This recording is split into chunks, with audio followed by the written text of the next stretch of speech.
I'm Aubin and I am a safety and surface mechanic from the Royal New Zealand Air Force. Today I'm going to talk to you about how we service a helmet out here in the field.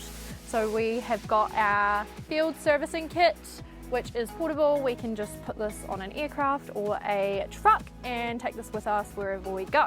So here we have our Alpha 900 helmet. This is used for our helicopter loadmasters. It differs slightly from our pilot's helmets, main point being this face shield right here, which protects their microphone, which is underneath.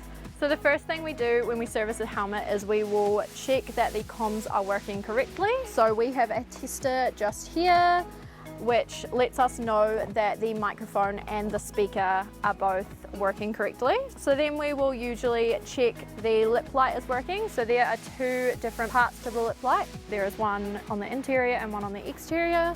A little battery pack here. So we just plug this in, and then there is a little button here which will turn that on, and then there is a switch by the battery pack which flips it over to the other side. Inside the helmet you can see we have our integrated headset. So this allows our aircrew to talk to each other while they are in the helicopter.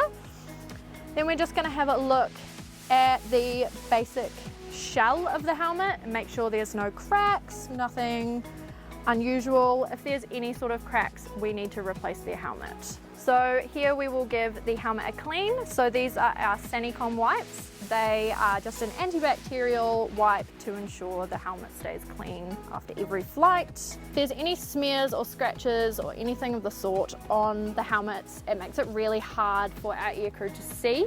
And then we will just pop everything back together, and now this helmet is good to go. So as you can see, there is a lot more to these helmets than just your everyday helmet. So we will take this back and we will put it on the rack. And then pop this tag just so the aircrew knows that their helmet is ready to go. And that concludes how to service a helmet in the field.